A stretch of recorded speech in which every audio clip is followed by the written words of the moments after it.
खबर देश दुनिया से है, जहां पश्चिम एशिया में बीते 13 से 14 मई की दरमियानी रात इजराइल के हवाई हमलों से शुरू हुआ हिंसक संघर्ष थमने का नाम नहीं ले रहा है। दरअसल आपको बताते चले कि बीते 11 दिनों में 950 से अधिक लोग हताहत हो चुके हैं। अमेरिका भी सेना का इस्तेमाल कर ईरान के परमाणु ठिकानों पर हमले कर चुका है। ईरान ने अमेरिकी सैन्य अड्डों पर मिसाइलें दागी।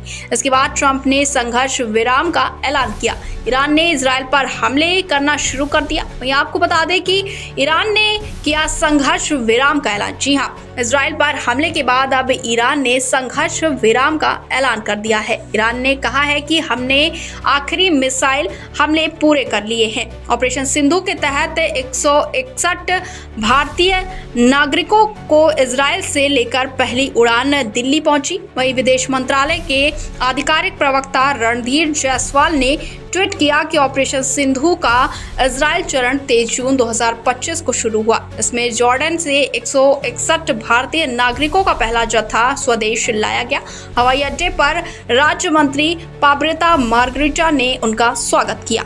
वहीं आगे आपको बता दें कि इजराइल से लौटे बुजुर्ग दंपति त्रियंबक कोली ने कहा कि मुझे इजराइल में 1.5 महीने हो गया था।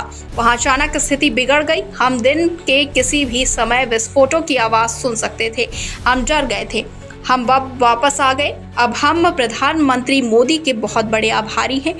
हम अपने बेटे के नवजात शिशु से मिलने वहां गए थे। वो इजराइल में ही रहेंगे, वो वापस नहीं आएंगे। हम वापस आ गए हैं। स्थिति अभी बिगड़ी हुई है। उनकी पत्नी कहती हैं कि हमने आसमान में बम देखे, यानी कि मिसाइल उन्होंने देखी। इनमें से छत हमारे सिर के ऊपर से गुजरे। वहीं जब हमने ये देखा तो हम छिप गए। हम प्रधानमंत्री मोदी के बहुत बड़े आभारी हैं कि उन्होंने हमें भारत वापस बुला लिया। साथ ही आपको अब बता दें कि इजराइल ईरान संघर्ष विराम के लिए अमेरिकी राष्ट्रपति डोनाल्ड ट्रंप की ओर से ईरान को दी गई समय सीमा पूरी हो गई है। अब अगर ईरान हमले नहीं करता तो संघर्ष विराम शुरू माना जाएगा। इजराइल के बीर सेवा में एक इमारत पर ईरानी मिसाइल गिरी है। इसमें 3 लोगों की मौत होने की भी खबर सामने आई है।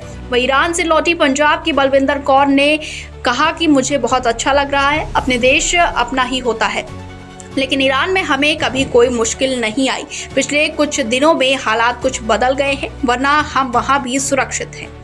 Bureau report, India 24/7 live TV.